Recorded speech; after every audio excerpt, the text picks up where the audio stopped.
جل وعلا کی حمد و ثنا،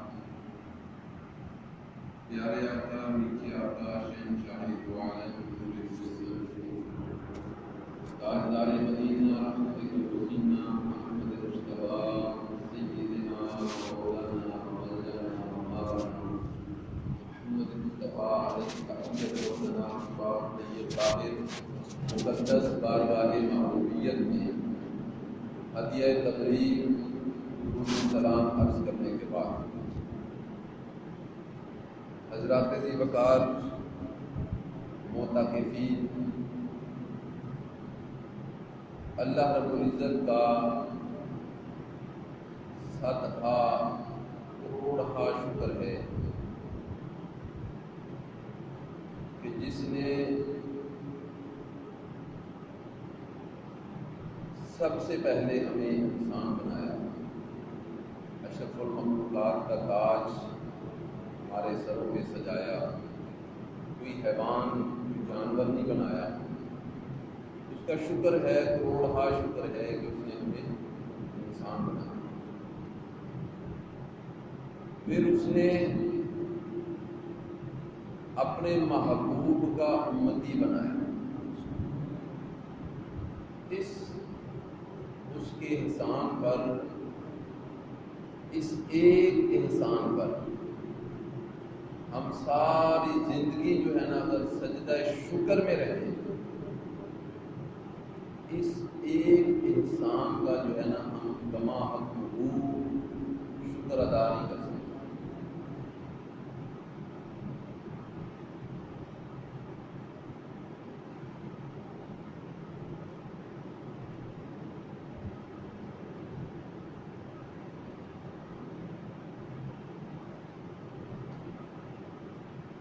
اس ایک نعمت کا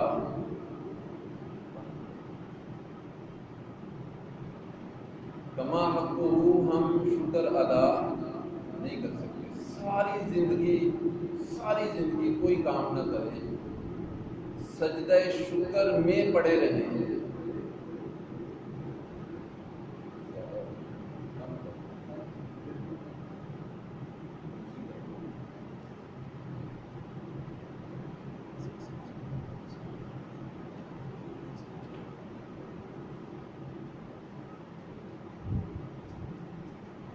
کیونکہ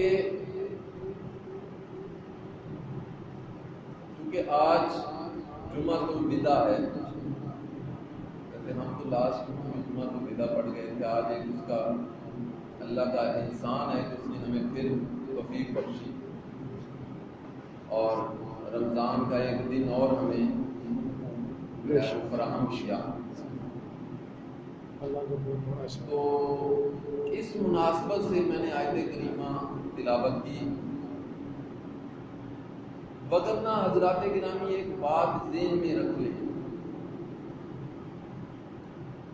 جب انسان اس دنیا فانی سے کوچ کرے گا نا تو قبر میں 3 سوال ہیں،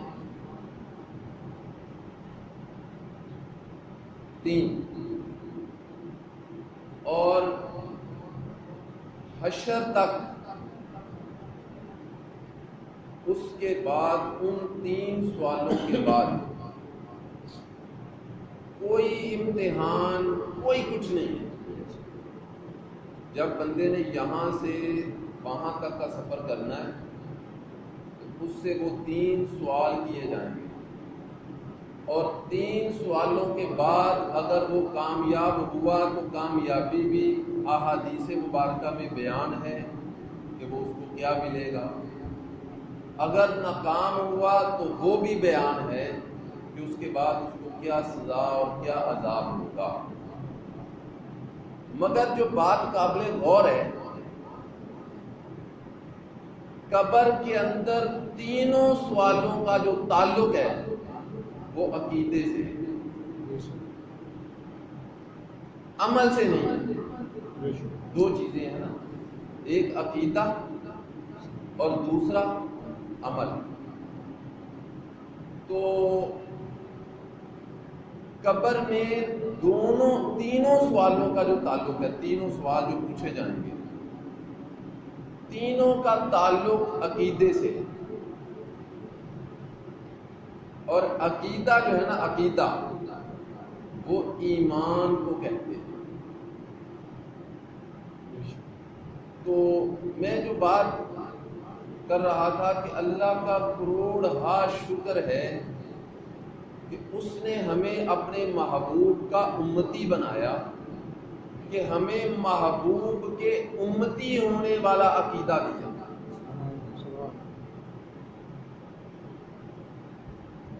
یہ وہ اعزاز ہے، وہ شرف ہے جس کا ہمیں اندازہ نہیں، ہمیں قدر نہیں، احساس نہیں۔ کیوں؟ کیونکہ ہم نے محنت نہیں کی، مشقت نہیں کی۔ باپ محنت مشقت کر کے جائیداد بناتا ہے، گھر بناتا ہے، پراپرٹی بناتا ہے،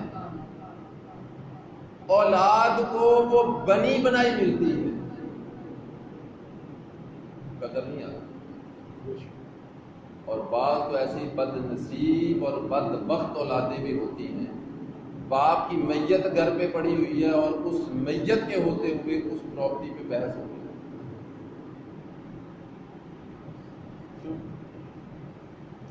ان کے نزدیک اس کی قدر نہیں، اور باپ کی میت وہاں تڑپ رہی ہے، وہ میت اندر سے تڑپ رہی ہے کہ یار میں نے ان کے لیے کیا اور اسی پہ مطلب میری اہمیت کوئی نہیں۔ تو حضرات ذی وقار، یہ ایک فطری سا اصول ہے، جو چیز بنی بنائی مل جائے، بغیر محنت کے، بغیر مشقت کے، تیار شدہ، اس کی قدر اکثریت میں نہیں ہوا کرتی۔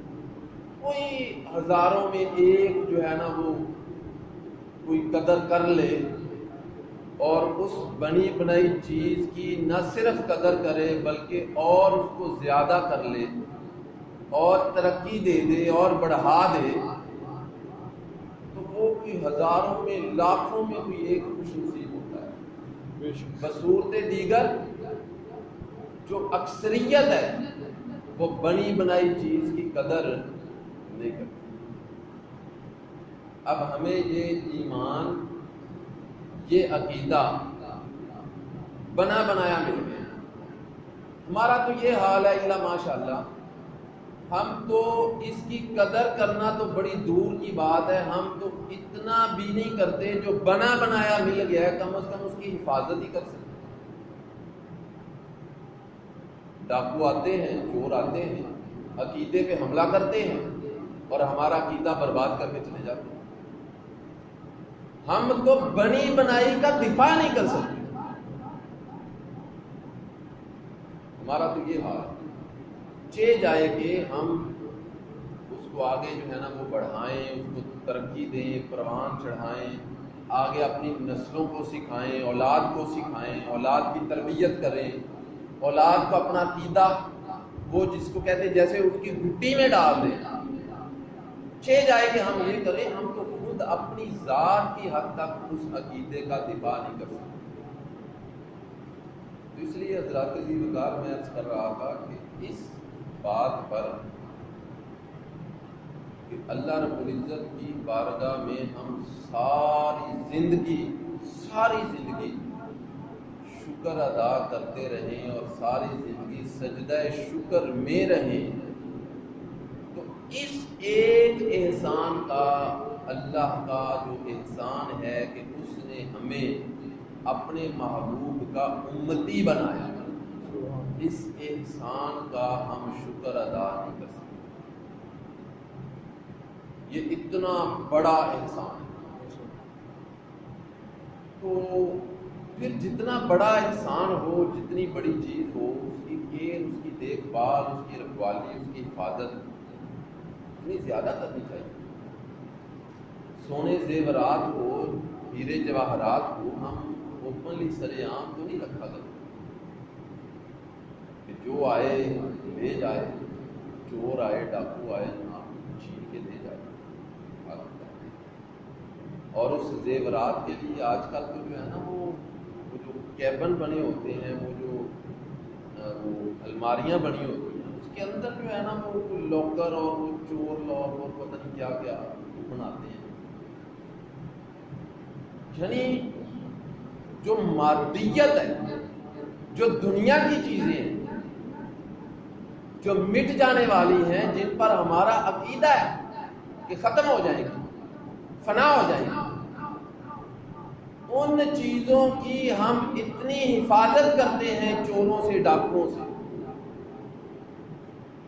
اور جو عقیدہ ہے اس کو کھلا چھوڑا، جس کا دل کرے آ جائے، چوری کر جائے، ڈاکہ مار جائے.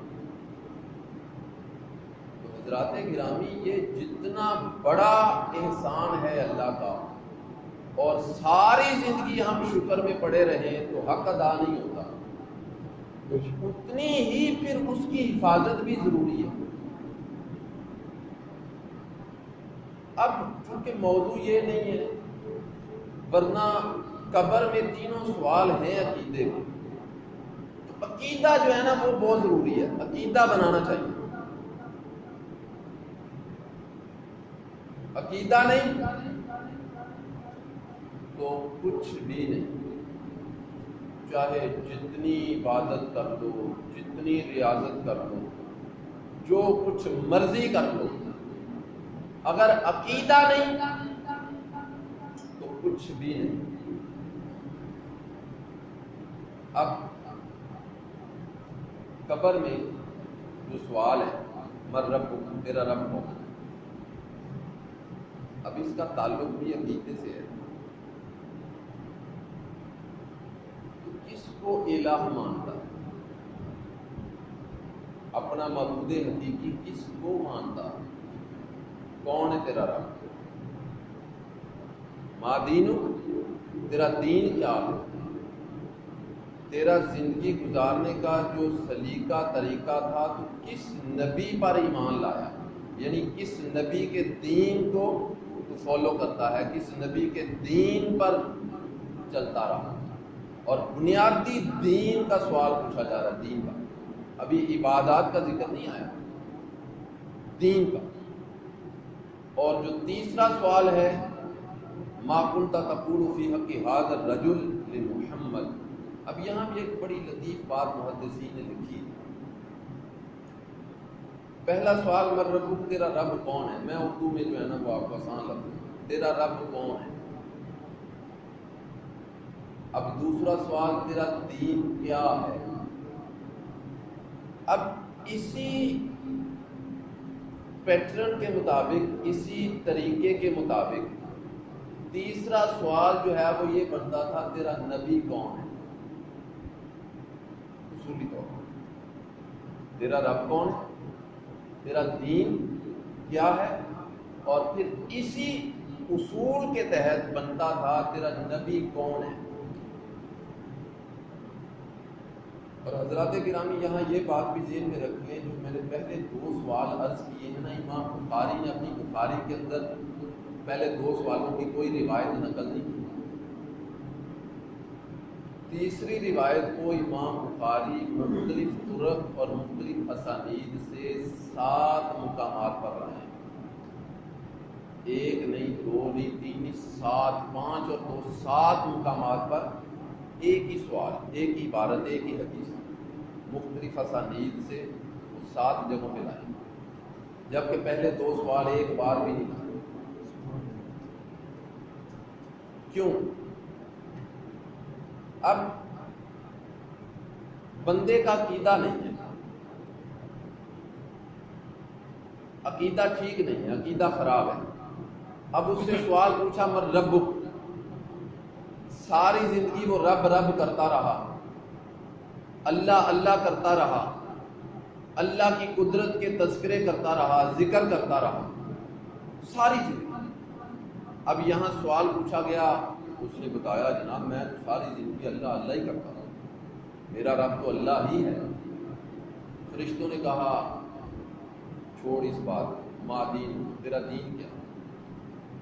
جناب دین اسلام ہے، میں ساری زندگی دین کی بات نہیں کرتا رہا، دین کی تبلیغ ہی تو کرتا رہا. آئیں اللہ کے دین کی باتیں کرتے ہیں، اللہ کے دین کی تبلیغ کے لیے نکلتے ہیں، ساری زندگی جناب اللہ اور اللہ کا دین. اب اس کا فیصلہ نہیں ہوگا جنت یا جہنم، ثواب یا عذاب، جزا یا سزا، اس کا فیصلہ نہیں ہوا. فرشتوں نے تیسرا سوال جو ہے نا، اب اتنے میں سمجھ تو آ جاتی ہے نا یار، جو میں کرتا رہا وہ کام نہیں آیا،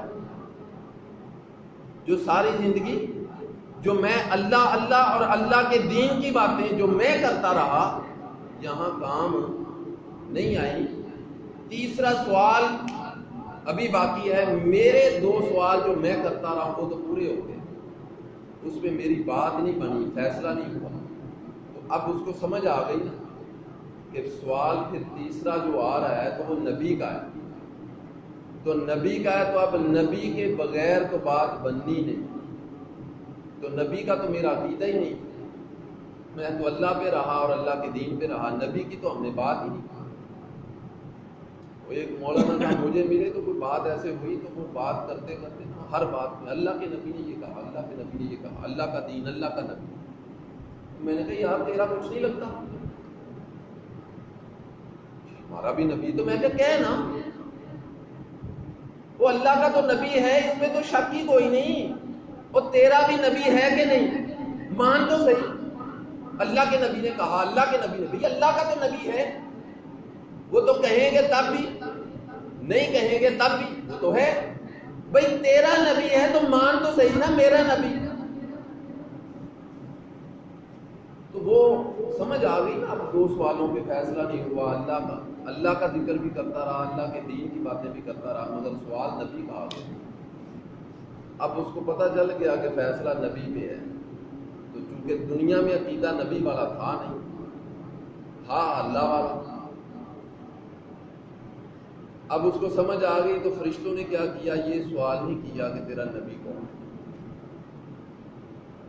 یعنی اب اس وقت اللہ اور دین کا پوچھا کہ اس وقت تک تیرا رب کون ہے اور دین کیا ہے. اس وقت جب قبر میں پوچھا جائے گا تو عربی کی جو عبارت ہے اس کا مطلب یہ کہ اس وقت تک کا جو عقیدہ ہے وہ بتاؤ. یہ ایک بات بڑی قابل غور ہے، ذہن میں رکھو.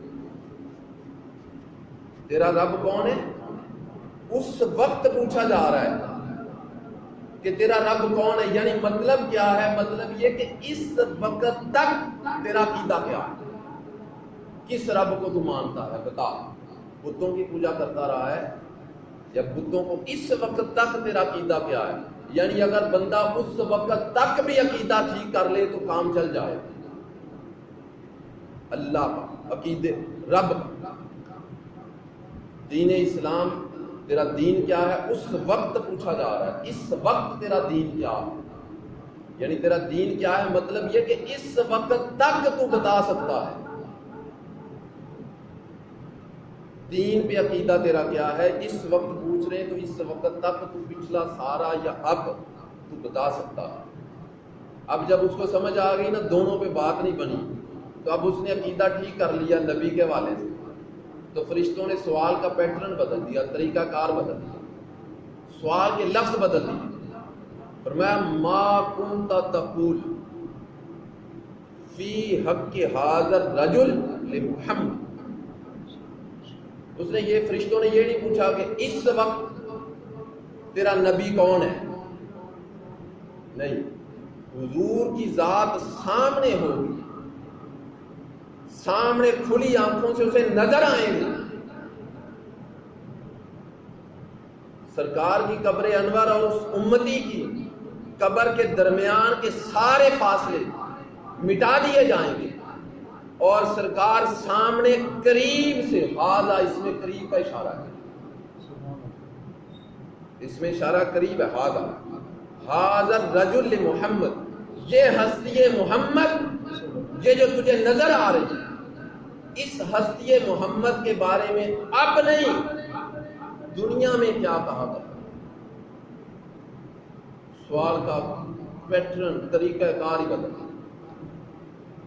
اللہ کا دین کا اس وقت تک آپشن ہے، اس وقت تک کا آپ بتا سکتے ہیں.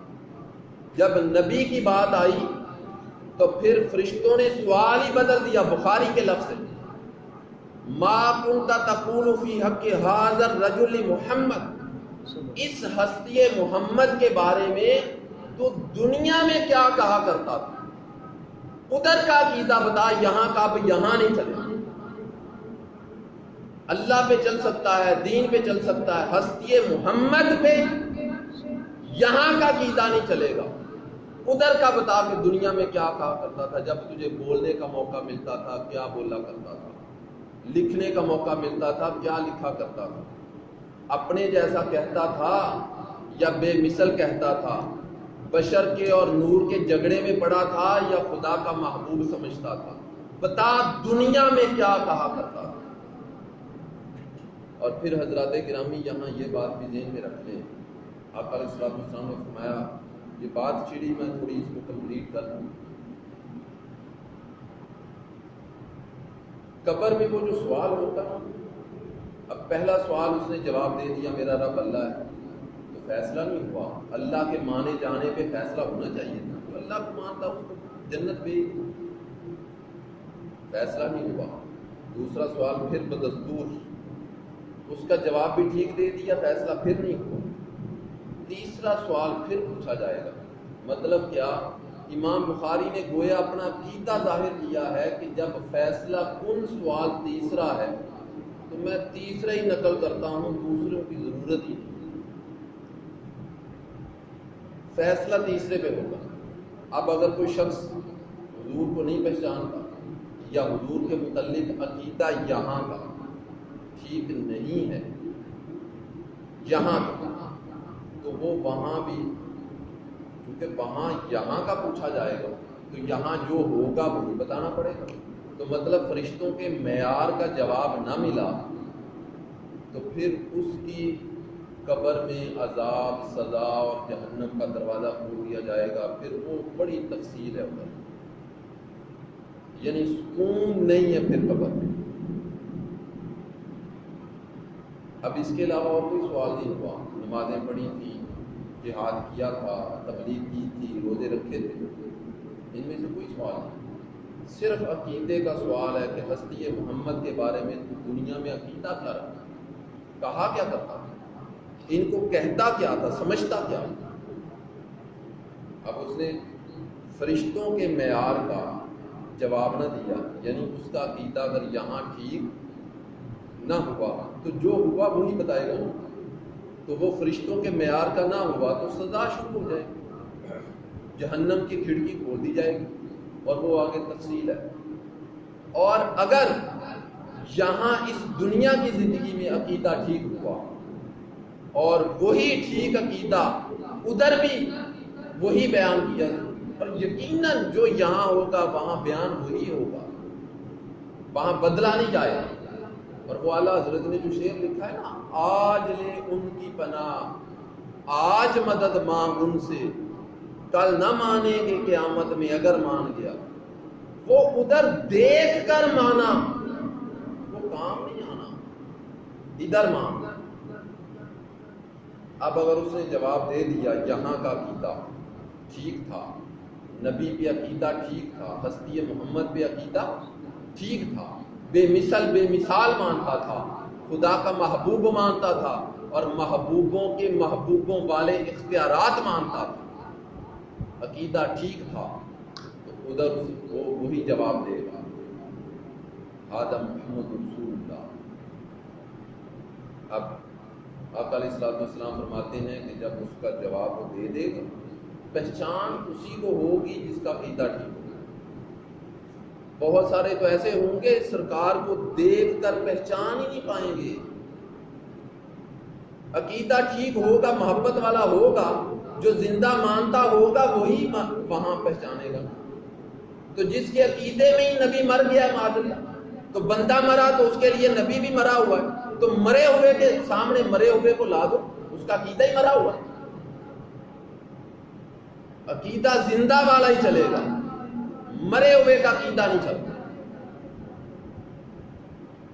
اب سرکار سامنے ہوں گے، امتی پہچان لیتے ہیں، یار کیا پوچھتے ہو، میں تو مرا ہی اس لیے ہوں، میں نے سنا تھا قبر میں سرکار کا دیدار ہوگا، میں تو مرا ہی اس لیے۔ اور ایک جگہ پہ میں نے پڑھا کہ کچھ ایسے خاص امتی بھی ہیں۔ ایک تو امتی یہ کہے گا نا مر کے پہنچا ہوں اس دل ربا کے واسطے، میں تو مرا ہی اس لیے ہوں کہ مجھے پتا تھا سرکار کی زیارت ہوگی، میں تو دیکھنے آیا۔ اور کچھ خاص امتی ہوں گے، ایک خاص طبقہ۔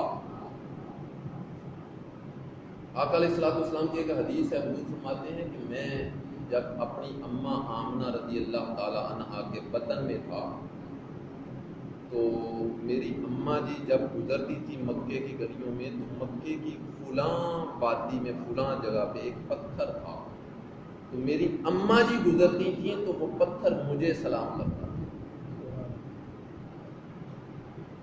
سرکار اپنے ماں کے بطن میں ہے تو فرماتے ہیں کہ میری اماں جی گزرتی تھی اور پتھر سلام مجھے کرتا تھا اور میں اس پتھر کا سلام سنتا تھا۔ امتیو، جو نبی ماں کے بطن میں بچہ ہے، پتھر بے جان کا سلام ماں کے پیٹ میں سن سکتا ہے، وہ امتی کا سلام قبر کے پیٹ میں نہیں سن سکتا۔ تو ٹھیک کرو یار۔ سرکار فرماتے ہیں پھر جب میری ولادت ہوئی، میں بچپن میں چھوٹا کھیلتے کھیلتے کبھی ادھر سے گزرنا تو وہ پتھر مجھے پھر بھی سلام کرتا۔ ماں کے بطن میں تھا، سلام تب بھی مجھے کرتا تھا۔ میں گزرتا بچپن میں کھیلتے کھیلتے یا ادھر کہیں گزر ہوتا اس جگہ سے تو وہ پتھر پھر مجھے سلام کرتا، میں اس کے سلام کا جواب بھی دیتا تھا، اس کا سلام سنتا بھی تھا۔ پھر فرمایا جب کبھی گزر ہوا، پھر بڑے ہو گئے، جب گزر ہوا اس پتھر کے پاس سے میں جب گزرا ہوں وہ پتھر مجھے سلام کرتا۔ مدنی دور میں سرکار فرما رہے ہیں، مکی دور ختم ہو گیا، 53 سال سرکار نے فرمایا 53 سال وہ مجھے سلام کر، ماں کے بطن سے تو سلام شروع ہو گیا۔ تو مدنی دور میں سرکار فرما رہے ہیں کہ آج بھی انی لعارفہ، اس پتھر کو آج بھی پہچانتا ہوں۔ اتنا لاجواب نبی ہے ہمارا، جو بے جان پتھر کو پہچانتا ہے سلام کی وجہ سے، تو کیا بعید ہے کہ ہم آج اس زندگی میں اپنے نبی پہ امتی بن کر سلام پڑھیں۔ امتی بن کر، امتی کا مطلب پتہ کیا ہے؟ امتی کا مطلب یہ کہ میں امتی ہوں، وہ میرا نبی ہے، مجھے اپنی اوقات کا پتہ ہے، مجھے نبی کی شان کا بھی پتہ ہے۔ تو کجا من کجا، یہ عقیدہ لے کر پڑھو، یہ ہے امتی کا عقیدہ۔ اپنے جیسا سمجھنا یہ امتی کا عقیدہ تھوڑی ہے، بڑے بھائی جیسا سمجھنا یہ امتی کا عقیدہ تھوڑی ہے۔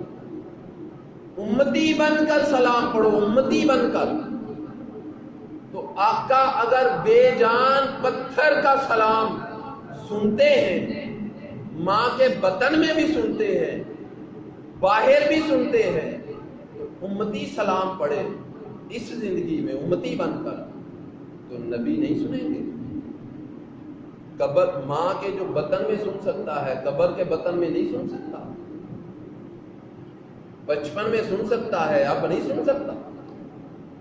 سرکار تو یہاں تک فرماتے ہیں، فاصلے کا بندے کے ذہن میں آ جاتا ہے کہ وہ تو اماں جی گزرتی تھی تو وہ پاس، تو یہاں تو وہ مدینے میں، ہم پاکستان میں، ایک فاصلے کا سوال آ سکتا ہے۔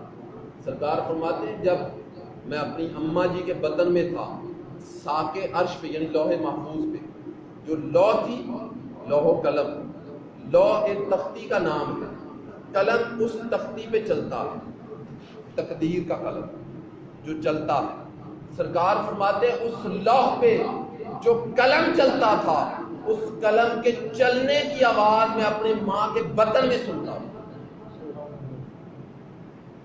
ادھر سے 7 آسمانوں کے اوپر تو جو 7 آسمانوں کے اوپر لوح پہ چلنے والے قلم کی آواز کتنی کو آواز ہوتی ہے؟ جو ماں کے بطن میں وہ آواز سن سکتا ہے، تو پاکستان، یہ تو زمین سے زمین کا فاصلہ ہے، پاکستان میں بیٹھے ہوئے امتیوں کا سلام بھی سن سکتا ہے۔ عقیدہ ہو صحیح امتی بات۔ اب امتی بن کر سلام کرے تو بعید نہیں ہے قبر میں سرکار سامنے ہوں، فرشتے اس امتی سے پوچھے، اے امتی، اس ہستی محمد کے بارے میں دنیا میں کیا کہا کرتا تھا، کیا عقیدہ تھا، کیا بولتا تھا، کیا پڑھتا تھا؟ ادھر سوال فرشتے امتی سے کرے، بعید نہیں ہے کہ امتی دنیا کی زندگی میں سلام پڑھتا رہا ہو، تو بعید نہیں کہ ادھر سوال امتی سے ہو، ادھر جواب آقا دیں، اے فرشتوں اس سے کیا پوچھتے ہو کہ میں کون ہوں؟ مجھ سے پوچھو کہ یہ کون ہے، یہ میرا امتی ہے، انی لعارف ہوں، میں اس کو پہچانتا ہوں، یہ مجھ پہ درود و سلام جو پڑھتا رہا۔ حضرات ذی وقار عقیدہ نہیں بنا تو کچھ بھی نہیں۔ اس عقیدے میں جو ہے نا، بخاری کی حدیث، عقیدہ کتنا ضروری ہے۔ عقیدے کے بغیر تو عمل کسی کام کا ہی نہیں ہے، جو مرضی کا۔ بخاری کی حدیث، آقا علیہ الصلوۃ والسلام مال غنیمت تقسیم فرما، اور جیسے رب کی تقسیم ہے نا، سرکار کی تقسیم بھی ایسی ہے۔ اب رب نے سب کو برابر نہیں رکھا ہوا، یہ برابر ہے۔ ہمارا ایک عقیدہ ہے کہ ایک ہی صف میں کھڑے ہو گئے محمود و ایاز، نہ کوئی بندہ رہا نہ کوئی بندہ نواز۔ برابری کی جب ہم بات کرتے ہیں تو ہم کہتے ہیں کہ سارے ایک صف میں کھڑے ہیں، برابر ہیں۔ مالک اور ملازم، استاد اور شاگرد، پیر اور مرید، سب برابر ہیں، ایک ہی صف میں۔ یہی ہے نا، نماز میں سب برابر کھڑے ہیں۔ تو ان نادانوں کو بھی غور کیا ہے، وہ سب برابر کھڑے ہو کر بھی برابر نہیں ہیں، ان سب میں بھی ایک الگ آگے کھڑا ہے۔ سب برابر کہاں؟ سارے کے سارے اس ایک کی مان رہے ہیں۔ وہ ایک 2 رکعت پڑھا دے، وہ 4 پڑھا دے، وہ 6 پڑھا دے، پچھلوں کو جرت نہیں ہے۔ وہ تو اگلا فقہی مسئلہ ہے نا، 6 پڑھا دی ہیں تو پھر سجدہ صاحب کرے گا، میں اس طرف نہیں جا رہا۔ بات کرنے کا مقصد ہے کہ وہ جو کرے گا پچھلے سب کے سب اس کی اقتداء میں ہے، برابر کیسے ہو؟ اور یہ ایک امام اور مقتدی تو برابر ہوئے نہیں، امتی اور نبی کیسے برابر ہو گئے؟ تو یہ جو برابری والا ہے نا، برابری والا عقیدہ، یہ ٹھیک نہیں ہے۔ تو سرکار بھی اللہ کی تقسیم کرتے تھے، اللہ کی تقسیم میں سب برابر نہیں ہے۔ اللہ نے سب کو برابر نہیں رکھا یار، اس نے درجے رکھے ہیں۔ وہ دیتا بھی درجات کے حساب سے ہے، وہ سب کو برابر نہیں دیتا۔ یار دیکھو، دنیا کے اعتبار سے اس نے کسی کو غریب رکھا ہے، کسی کو امیر رکھا ہے، دنیا کے سٹیٹس کے حساب سے برابر نہیں، تو باقی اندر کی پرواز کے حساب سے کیسے برابر ہو سکتے؟ تو سرکار بھی اللہ کی تقسیم فرما رہے تھے، یعنی برابری کی نہیں، درجات کے حساب سے جس کو جو چاہ رہے تھے دے رہے۔ ایک شخص اٹھا کھڑا ہوا، بخاری کی حدیث، کہنے لگا، اے دل یا محمد، اے محمد عدل کر۔ اب اس نے کیوں کہا؟ آپ سے پوچھتا ہوں، بتائیے ذرا، باشعور بیٹھے ہیں، سمجھدار بیٹھے ہیں۔ اس نے کہا، اے محمد عدل کرو۔ کیا مطلب ہے اس کا؟ بھئی آپ مجھے، میں کوئی بات کر رہا ہوں، آپ میں سے کوئی شخص اٹھ کے مجھے کہتا ہے، جناب ذرا صحیح بات کریں، آپ غلط بات کر رہے ہیں، ٹھیک کریں۔ کیا مطلب ہے اس کا؟ بھئی مطلب یہ ہے کہ اس کے عقیدے میں وہ میری بات ٹھیک نہیں ہے، نے بولا نا ٹھیک کرو، تو اس کے عقیدے میں میری بات ٹھیک نہیں تھی۔ جو اس بدبخت نے بولا ہے محمد عدل کرو، اس کے نزدیک عدل نہیں تھا۔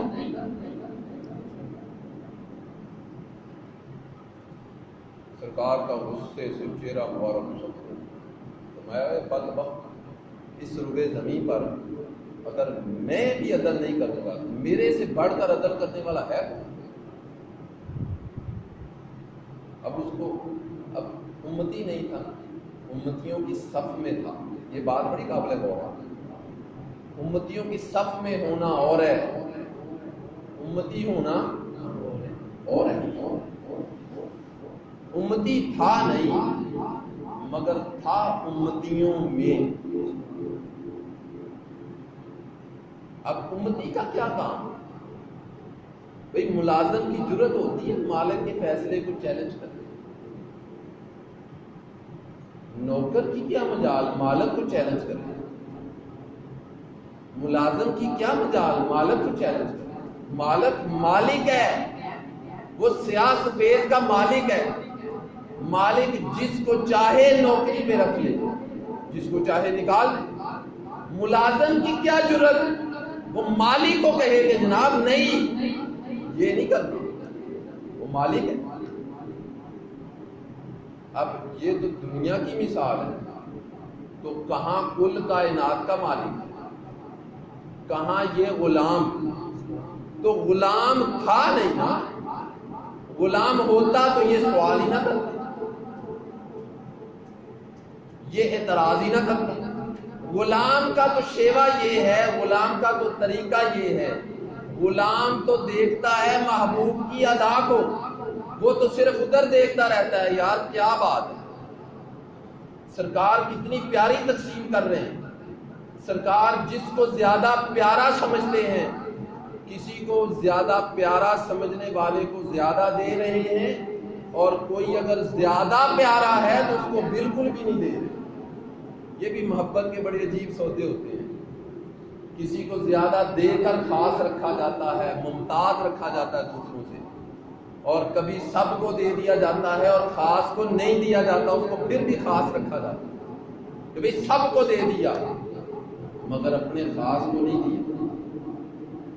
تو سرکار اس حساب سے تقسیم فرما رہے ہیں۔ اس نے جب اعتراض کیا، سرکار نے فرمایا بدبخت اگر ہوئے زمین پر میں انصاف نہیں کروں گا کہ مجھ سے بڑھ کر اور ہے کون؟ مگر اس نے پھر آگے سے کوئی جواب نہیں دیا، تو سرکار کی طرف مشت کر کے چل پڑا، جا رہا تھا۔ تو سرکار نے پیچھے سے صحابہ کو مخاطب کیا، اس کو دیکھو۔ صحابہ نے روایت کیا نا، وہ سرکار ہم نے دیکھا سرکار کی طرف پشت کر کے جا رہا تھا۔ اب پشت کر کے چلنا، پشت کر کے چلنے کا معمول صحابہ کے ہاں نہیں۔ آپ کو بھی یہ بات ہے بھائی، بخاری کی حدیث ہے، صحابہ کہہ رہے ہیں ہم نے دیکھا وہ حضور کی طرف پشت کر کے جا رہا تھا۔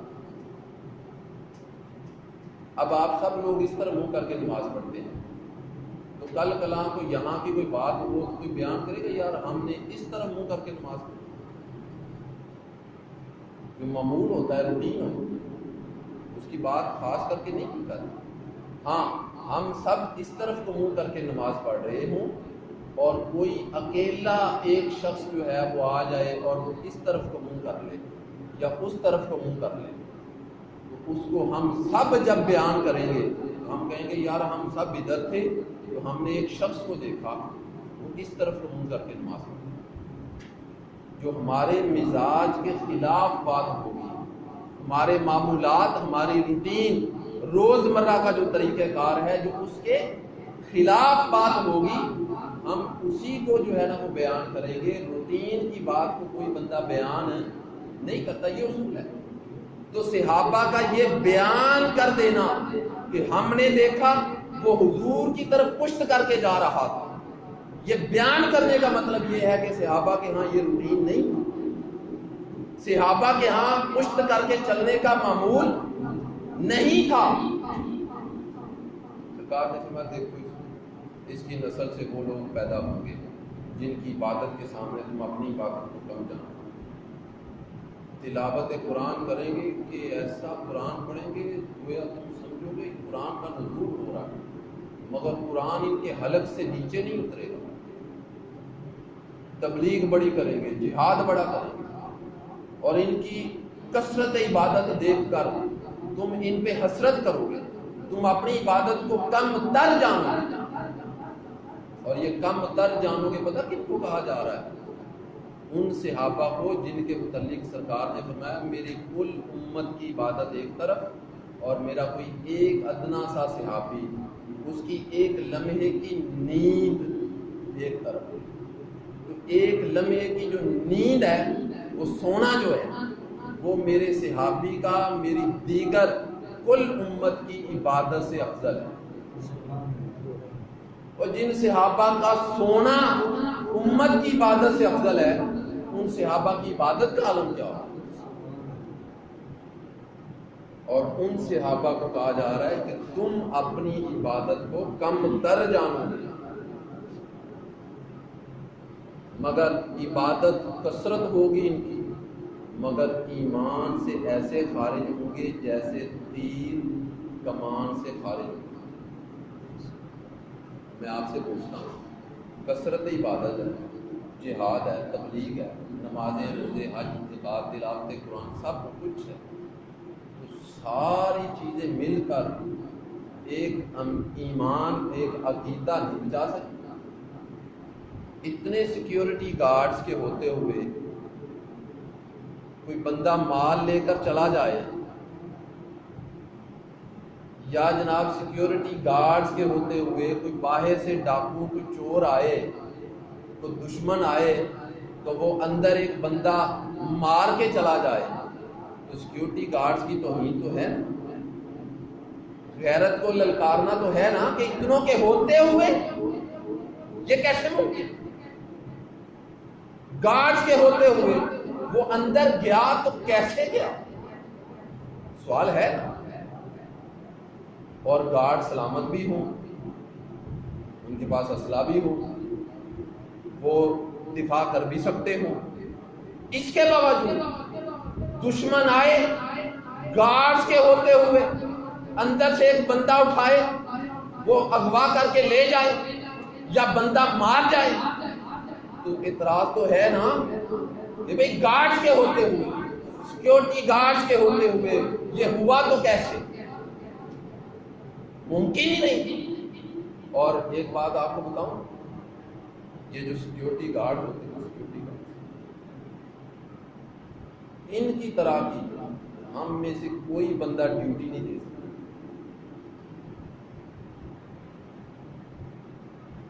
کوئی بندہ ہم میں سے، یہ وہ بندے ہیں جو ہر ٹائم اپنی جان کو یہاں رکھ کے کھڑے ہیں،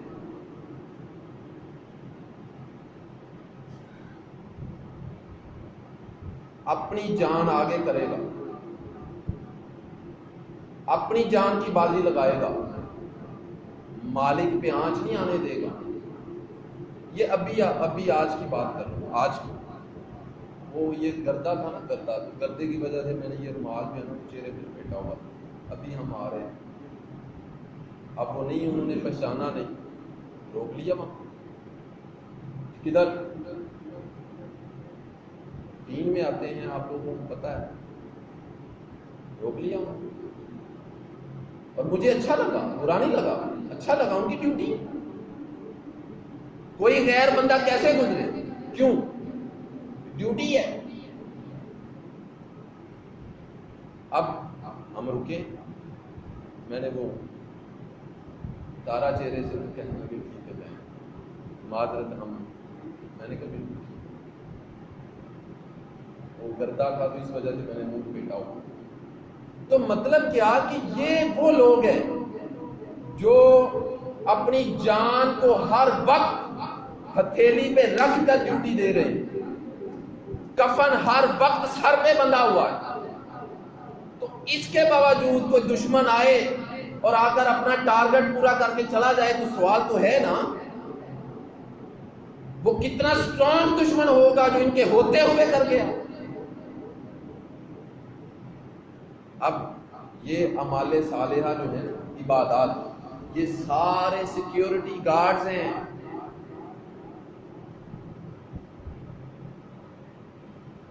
یہ سارے سیکیورٹی گارڈز ہیں.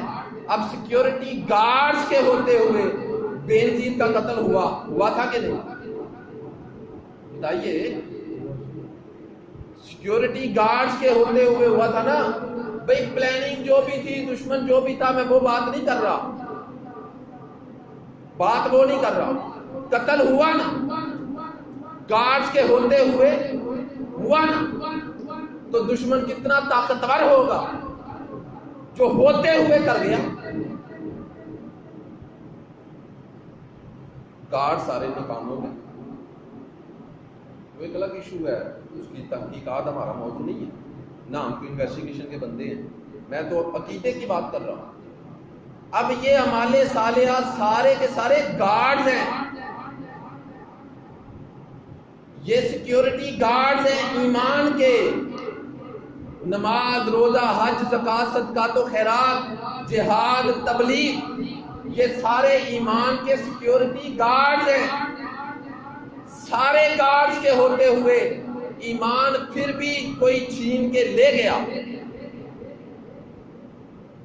وہ جو ایمان چھین کے لے جانے والا ہے, تصور کرو پھر کتنا طاقتور ہوگا. اور وہ ایمان چھین کے جو سرکار نے فرمایا ایمان نہیں ہوگا, ایمان ایسے خارج ہو جائے گا جیسے تیر کمان سے. تو وہ ایمان چھین کے لے کے کون گیا؟ وہ کتنا طاقتور دشمن تھا جو اتنے گارڈز کے ہوتے ہوئے چھین کے لے گیا. اب وہ کون تھا دشمن؟ بتا دوں, سمجھ آ جائے گا. وہ سرکار صلی اللہ علیہ وسلم کی گستاخی. وہ جو سرکار مال غنیمت تقسیم فرما رہے ہیں, اس نے وہ جو اعتراض کیا, اے دل یا محمد, اے محمد عدل کر. وہ جو امتی کا کیا کام ہے نبی پہ اعتراض کرے؟ اور ایک چھوٹا سا ملازم چھوٹے سے مالک پہ اعتراض نہیں کر سکتا, اور امتی نبی پہ کیسے جرأت ہوئی؟ وہ جو اس کی بے باکی تھی, وہ جو اس نے نبی پر اعتراض کیا, وہ جو بے ادبی تھی, وہ بے ادبی اس کی ایمان چھین کے لے گئی. اور ساری عبادتیں اور سارے سیکیورٹی گارڈ موجود تھے اور کوئی بھی بچا نہیں سکتا. اور دوسری محدثین نے لکھا وہ جو کشت کر کے چلا, یہ بھی بے ادبی. اب دوسری طرف آ جائیے, یہاں عبادات کافی ہیں, عقیدہ خراب ہے. عمل بولیے, عمل ٹھیک ہے, عقیدہ خراب ہے. عمل کثرت میں ہے, عقیدہ ٹھیک نہیں. تو عمل کسی کام نہیں آئے, عمل کسی کام نہیں آئے. بولے تو صحیح, آپ آخری روزہ ہے, بولنے آج میں تب سے بول رہا ہوں. عمل یہاں کثرت میں ہے مگر عقیدہ ٹھیک نہیں ہے. اب دوسری طرف آئیے, یہ بھی بخاری کی حدیث. آقا علیہ الصلوۃ والسلام کی حدیث روایت کرتے ہیں حضرت عمر فاروق رضی اللہ عنہ, خلیفہ دوم, خلیفہ ثانی. آپ فرماتے ہیں کہ ایک شخص تھا, اس کا نام تھا عبداللہ. اس نے شراب بھی سرکار صلی اللہ علیہ وسلم نے حد جاری, یعنی اس کو سزا دی. اس نے پھر شراب, آپ نے پھر اس کو سزا دی. اس نے پھر شراب دی, آپ نے پھر سزا دی. مسجد نبوی شریف میں صحابہ بیٹھے تو باتیں ہو رہی, اور بات چلتے چلتے یہاں تک آ گئی اس صحابی میں.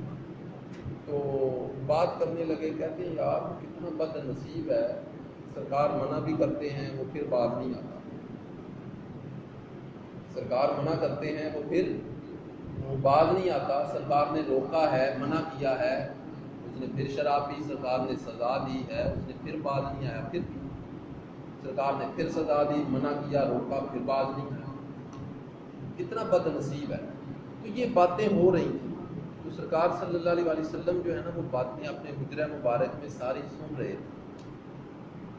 اور مسجد نبوی شریف میں نا ایکسٹریم لیفٹ پہ، یعنی اگر یہ جو ہے نا وہ مسجد ہے نا، اس طرف کو اگر ہمارا منہ ہوگا تو یہ والی جو سائڈ ہے،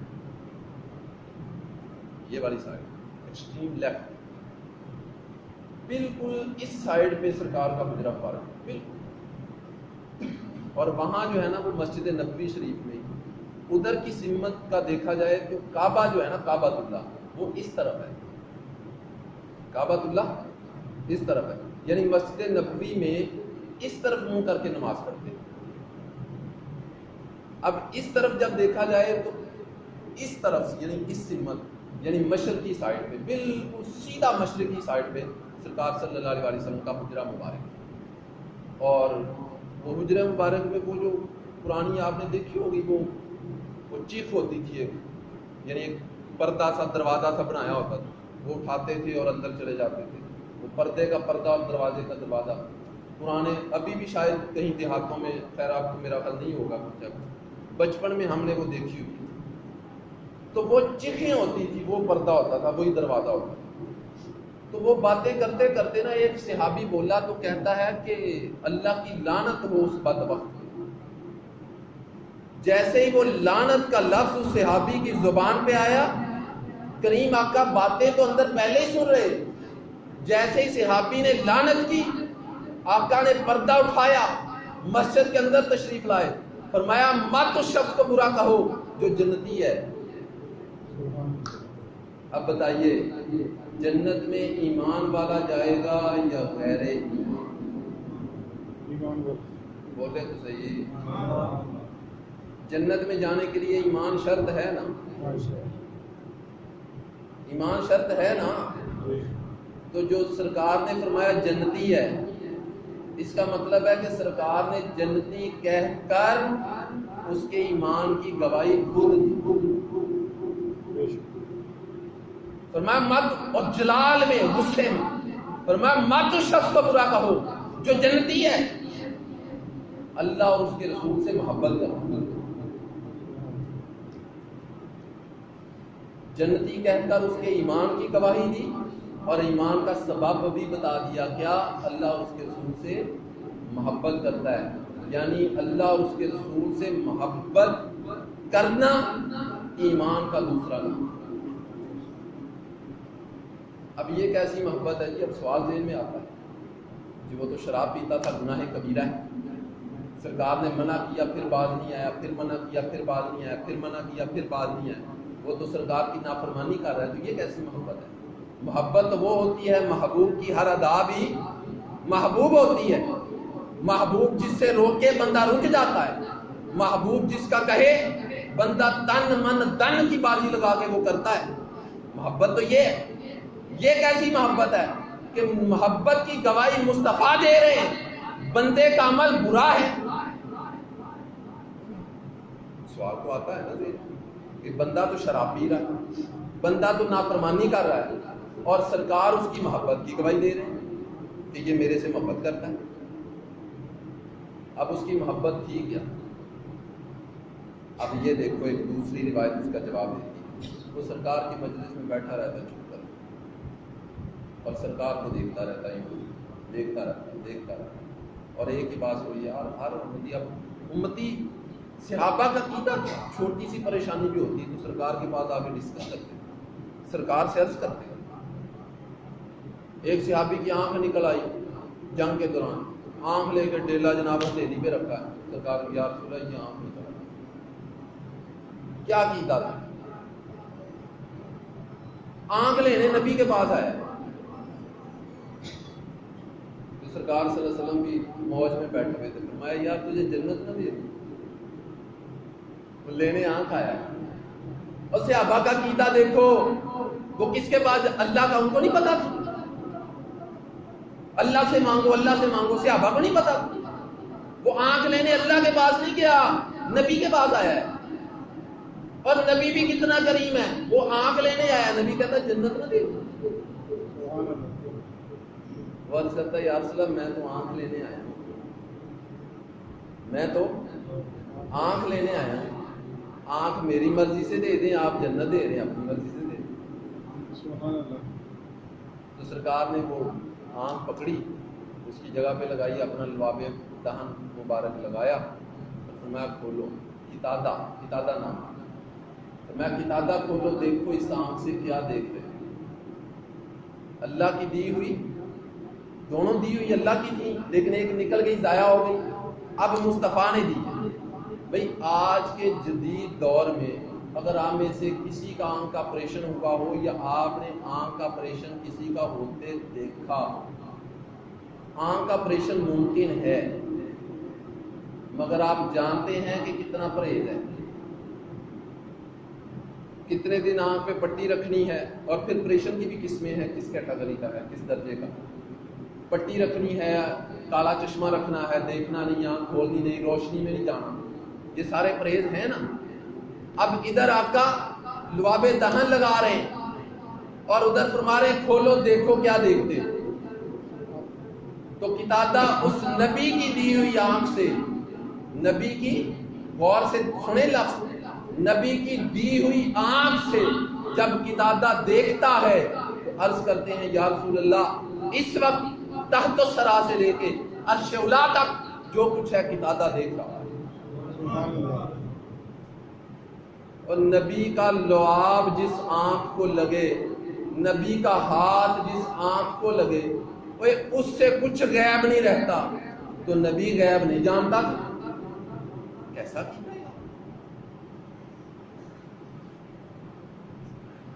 ہمیں ہو کیا گیا ہے؟ ہمارا عقیدہ خراب ہو کیسے گیا؟ اور پھر یہ بھی دیکھو، صحابی آیا نبی کے پاس، آگے سے نبی تھا، نبی کوئی آنکھوں کا اسپیشلسٹ ڈاکٹر تھوڑی تھا، نبی کو آگے سے اصلاح کر دینی چاہیے تھی، یار کیا پاگل ہوئے ہو، پاگل پن کا عقیدہ لے کے آگے میرے پاس، میں کوئی ڈاکٹر ہوں؟ بھئی کسی ڈاکٹر کے پاس جاؤ جو آنکھوں کا اسپیشلسٹ ہو، آنکھ لے کے میرے پاس آگے ہو، میں کوئی ڈاکٹر ہوں؟ میں تو نبی ہوں۔ نبی کو اصلاح کرنی چاہیے تھی نا، تو نبی نے اصلاح نہیں کی، وہ جو عقیدہ لے کر آیا نبی نے وہ کیا، اس کا مطلب ٹھیک عقیدہ تھا۔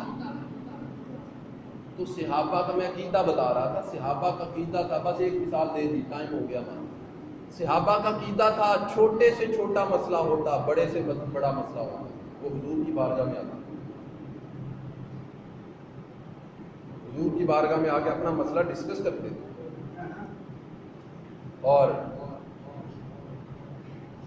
وہ دیکھتا رہتا، وہ جو عبداللہ تھا، وہ شراب پینے والا جس کی سنت سرکار نے دی، اس کے جنتی ہونے کی، اس کی ایمان اور محبت رسول اس کا سبب بتایا، وہ شخص بیٹھا رہتا اور دیکھتا تھا، اب بندہ آتا ہے آ کے اپنے غم سناتا ہے، دکھڑے سناتا ہے، اپنی باتیں سناتا ہے، اور سرکار صلی اللہ علیہ وسلم چونکہ امتی سے بڑا پیار کرتے ہیں تو وہ امتی کا غم سن کے سرکار غمزدہ ہو جاتے، امتی کا دکھ سن کے سرکار دکھی ہو جاتے، تو وہ بس نا یہی چیزیں سوچتا رہتا، بیٹھا رہتا سرکار کی مجلس میں، سوچتا رہتا، اور ایک ہی خیال اس کو رہتا ہے، یار ہر بندہ آگے سرکار کو پریشان ہی کر رہا ہے، ہر بندہ سرکار کو آگے پریشان ہی کر رہا ہے، تو کوئی سرکار کو خوش کرنے والا بھی تو ہونا چاہیے۔ بس اس کا عقیدہ، اس کا مطمع نظر، اس کی سوچ یہیں پہ تھی۔ یہ کپڑے ہیں معتکفین،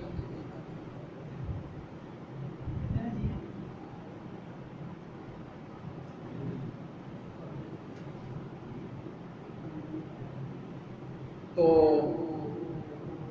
وہ بس یہیں کھڑا رہتا، سوچتا رہتا، بیٹھا رہتا، یعنی اس کا عقیدہ یہیں کھڑا رہتا، یار سرکار کو ہر بندہ پریشان ہی کرتا ہے، کوئی سرکار کو خوش کرنے والا بھی تو ہو۔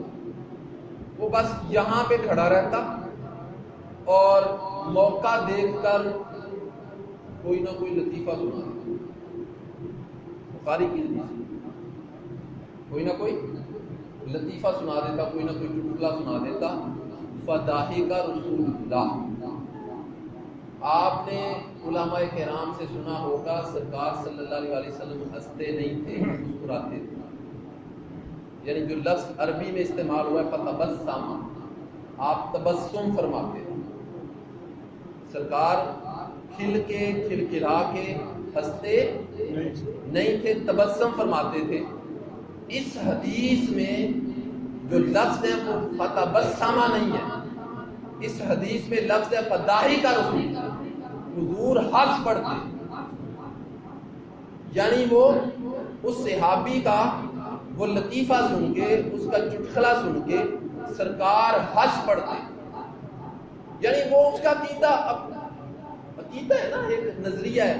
ایک بندہ سرکار کی شریعت اٹھائے پھرتا ہے، عمل کرو، نماز پڑھو، روزہ رکھو، حج کرو، زکات. بھئی یہ سرکار کی شریعت ہے، اس کا پاس رکھنا چاہیے، اچھی چیز ہے، حیا کرنا چاہیے، اس کا ادب کرنا چاہیے، اس کا احترام کرنا چاہیے.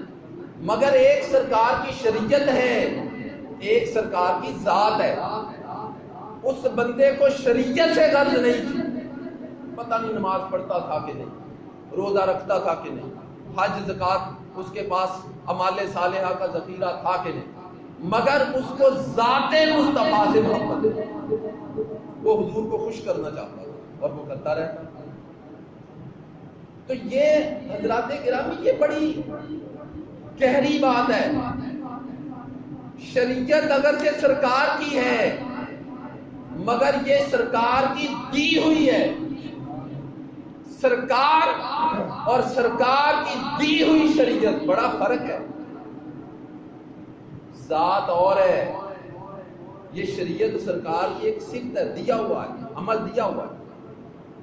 یہ پرسوں ترسوں کی بات ہے، میرے ادھر ادارے میں ہمارا ایک کلیگ ہے، ٹیچر ہے، بڑا موسٹ سینئر ماشاءاللہ، اتنی داڑھی، میرے سے مطلب ایج میں بھی سینئر، علم میں بھی سینئر، زیادہ پڑھے لکھے میرے سے. پتہ نہیں کیا بات ہوئی تو مجھے کہتے ہیں یار کل نہ ایک بندہ ملا مجھے، تو اتنی زلفیں رکھی اس نے، اتنی زلفیں رکھی اس نے، اور اتنی اس کی داڑھی ہے. تو مجھے کہتا ہے میں سرکار صلی اللہ علیہ آپ پاس ہی مجھے کہتا ہے میں سرکار صلی اللہ علیہ وسلم پر روز رات کو 1100 مرتبہ درود پڑھتا ہوں. وہ مجھے جو میرے کلیگ ٹیچر ہیں وہ مجھے بتا رہے ہیں. تو بتا کے تو پتہ نہیں اب انہوں نے کیا کیا، کیا ہوا یا سمجھ نہیں آئی. تو عقیدے والے ہیں، مطلب ہمارا صحیح عقیدہ ہے، لیکن پتہ نہیں شاید. تو مجھے کہتے ہیں کہ اس نے جیسے ہی مجھے کہا نا کہ میں رات کو سرکار صلی اللہ علیہ وسلم پہ روز رات کو 1100 مرتبہ درود پڑھتا ہوں پھر سوتا ہوں. تو میں نے اس کو آگے سے کہا اتنی زلفیں رکھی، اس نے اتنی داڑھی رکھی. تو میں نے آگے سے اس کو کہا مجھے وضو کے مسائل سناؤ. تو آگے سے چپ ہو گیا، اس کو وضو کے مسائل نہیں آئے. مجھے غصہ چڑھ گیا. میں نے پھر لحاظ ہی نہیں کیا کہ وہ میرے سے کتنے سینئر ہیں. میں کہا تم ماما لگنا اس کے وضو کے اور اس کی شریعت کے مسائل. میں نے کہا اس بندے کا تعلق ذات مصطفیٰ سے ہے، تو ذات سے ہٹا کر اس کو شریعت میں لا رہا ہے، یا تو نے اس کے وضو کے مسائل کا حساب دینا. حضرات گرامی بات کرنے کا مقصد یہ ہے کہ یہ ساری چیزیں شریعت کی یہ مسلمہ ہیں، ہم اس کو مانتے ہیں، ہم اس کے قائل ہیں، ہم شریعت کی تبلیغ کرنے والے ہیں. مگر جب شریعت کا موازنہ اور مقابلہ ذات مصطفیٰ سے ہوگا پھر شریعت کی کوئی اہمیت نہیں ہے، پھر ذات رسول. شریعت ذات رسول کے بعد ہے. اس بندے کا تو محبت کا تعلق ہے، وہ سرکار پہ درود پاک پڑھ رہا ہے، سرکار فرماتے ہیں میرا امتی مجھ پہ درود پڑھتا ہے میں سنتا ہوں. اب ہم اس کو اس کا ذات سے تعلق ہے، اس کا ذات سے تعلق ہٹا کر ہم اس کو شریعت کے چکر میں پھنسا دیں. یہ انداز نہیں ہوتا تربیت کا. ذات کے تعلق کو ادھر رکھو، شریعت کا اگر آپ دیکھو اس کے اندر نقص ہے، کمزوری ہے، تو آہستہ آہستہ اس کی وہ تربیت کرو بڑی محبت سے کہ ذات سے تعلق نہ ٹوٹنے پائے. ورنہ وہ جو آپ نے سنا ہوگا نا موسیٰ علیہ السلام کے زمانہ میں، وہ جو ایک چرواہا تھا، تو وہ کہنے لگا اے اللہ اگر تو میرے پاس آنا، مولانا روم نے اس کو بڑا تفصیل سے بیان کیا، اللہ تو میرے پاس آنا تو میں تجھے اپنی بکریوں کا دودھ دھو کے پلاؤں، اللہ تو میرے پاس آنا میں تیرے کپڑے دھوں، اللہ تو میرے پاس آنا میں تیرے پاؤں کی تلیوں میں مالش کروں، تیرے سر میں مالش کروں، تیرے سر میں کنگھی کروں۔ اب چرواہا ان پڑھ بیچارہ، ان پڑھ، اب اس کو شریعت کا کچھ نہیں پتا، وہ اس نے ایک محبت کی اپنے من میں اللہ سے، ایک تصور کیا اس نے اللہ کا، تو اللہ سے باتیں کر رہا ہے، کہتا ہے یا اللہ تو میرے پاس آ، میں تیرے سر میں کنگھی کروں، تیرے سر میں مالش کروں، تجھے بکریوں کا دودھ دھو کے پلاؤں، تجھے جو ہے نا وہ میں اپنے ہاتھ سے جو ہے نا وہ روٹی بنا کے کھلاؤں، یعنی اللہ کا وہ اس نے ایک جسم بنایا ہوا اپنے تصور میں۔ اب یہ باتیں کر رہا ہے اپنی مستی۔ موسیٰ علیہ السلام کا پاس سے گزر ہوا، کیونکہ شریعت کے بندے تھے، اب شریعت کے بندے تھے، وہ یہ کیا کر رہا ہے، وہ پاگل ہو گیا ہے، وہ تو کافر ہو گیا، یہ کفریہ کلمات ہے۔ وہ بھائی ڈر گیا، اب اس کا ایک تعلق تھا ذات خدا سے، ایک ذات کا تعلق تھا۔ شریعت ہوش والے پہ ہے، شریعت کس پہ ہے؟ جس کے اندر 3 شرطیں ہوں، عاقل ہو، عقل ہو، عقل، اس کو اپنی پاکی ناپاکی کا ہوش ہو، عقل ہو، ہم پہ شریعت ہے، ہم ہوش میں، عقل ہو، بالغ ہو، بالغ، بچے پہ شریعت نہیں ہے، بالغ ہو، مسلمان ہو۔ 3 شرطیں ہیں، شریعت اس پہ لاگو ہوتی ہے، ان میں سے ایک بھی شرط اسکپ ہو جائے، ایک بھی شرط چھوٹ جائے، شریعت نافذ نہیں ہوتی۔ پاگل پہ کیا شریعت نافذ کریں گے جی بتائیے؟ اور جو عاشق ہوتا ہے نا، عاشق وہ بھی پاگل ہوتا ہے، اس کو اپنے محبوب کے سوا کچھ نظر نہیں آتا، وہ صحیح عاشق، ہم جیسا نا کہ وہ مجنو جو ہے وہ گزرا تو بندے نے جناب نماز توڑ کے تو اس کے جا کے ایک تھپڑ مارا، اے انا ہے میں نماز پڑھ رہا تو میرے آگے سے گزر گیا، یار پتہ نہیں کون سی نماز پڑھ رہا ہے، میں لیلا کے عشق میں مست تھا، مجھے تو نظر نہیں آیا، تو کیسے رب کے عشق میں تھا، تجھے میں نظر آ گیا کہ میں تیرے آگے سے گزرا ہوں۔ عاشق ہو، ہم جیسا دوغلا نہ ہو، عاشق ہو۔ وہ عاشق تھا، موسیٰ علیہ السلام شریعت کے بندے تھے، اس کو شریعت پڑھانا شروع کر دی، تو تو کافر ہو گئے، یہ کفریہ کلمات۔ بابا جی مجھے تو پتہ ہی نہیں تھا، اچھا مجھے معافی دے دے، میں تو ایک یار بنایا، محبت ہو گئی، میں تو اس کو باتیں کر رہا تھا۔ خیر موسیٰ علیہ السلام یہ کہہ کے چلے گئے، کوہ طور پہ گئے، جا کے اللہ سے ہم کلام ہوئے، آوازیں دے رہے ہیں، آگے سے جواب دے رہے ہیں۔ موسیٰ علیہ السلام، مالک میں آ گیا ہوں، میرے سے بات کر، تو بات کیوں نہیں کر رہا؟ اللہ پاک نے فرمایا موسیٰ میں نے تجھے بندے ملانے بھیجا ہے یا جدا کرنے؟ وہ میرے سے باتیں کر رہا تھا، تو نے میرے سے اس کو جدا کر دیا۔ موسیٰ علیہ السلام حیران پریشان ہو گئے، عرض کیا مالک تو جو تو نے مجھے شریعت دی ہے اس کا کیا کروں؟ فرمایا شریعت ہوش والے پہ ہے، لا تقربوا الصلاۃ وانتم سکارا، ہوش نہیں ہے تو نماز نہ پڑھو، اگرچہ یہ حکمن منسوخ ہے، مطلب قانون بتا رہا ہوں، شریعت کس پہ ہے؟ ہوش والے کو۔ اللہ پاک نے فرمایا موسیٰ شریعت ہوش والے پہ ہے، اس کو تو اپنا ہوش ہی نہیں، وہ تو میرے ساتھ اپنی مستی میں لگا ہوا تھا، میری ذات سے اس کا ایک تعلق تھا، تو نے اس کو توڑ دیا، کافر کہہ کے بھگا دیا تو نے اس کو۔ اب تیری سزا یہ ہے، حدیث کے اندر لفظ ہے، موسیٰ تیری سزا یہ ہے اس کو منا کے لا، جب تک منا کے نہیں لائے گا تیرے سے کلام میں نے بھی نہیں کرنا۔ موسیٰ علیہ السلام جناب وہیں سے واپس، آ کے وہ دیکھا تو وہ بندہ وہاں پہ تھا ہی. اب وہ اپنے ایک تصور میں تھا. اس نے سمجھا میرا یار ناراض ہو گیا, اس نے یہ بندہ بھیجا. تو چونکہ پتا تو تھا کہ نبی, اس نے کہا وہ ناراض ہو گیا, نہ وہاں سے بھاگ گیا. موسیٰ علیہ السلام نے وہ پاؤں کے نشانات دیکھے, وہ اس کے پیچھے وہ دور تھا. تو جناب اس نے موسیٰ علیہ السلام کو جب دیکھا نا تو اس نے دوڑ لگا دی. موسیٰ علیہ السلام نے کہا یار بات تو سنو. وہ کہتا نا بابا, وہ پہلے کفر کی ڈگری دی ہے, اب کوئی اس سے اگلی ڈگری ہے جو دینی. موسیٰ علیہ السلام کہتے نہیں یار آ جا, وہ جو تیرا کفر ہے نا وہ اس کو پسند آ گیا, جو میرے نزدیک کفر تھا, یعنی جو شریعت میں کفر ہے.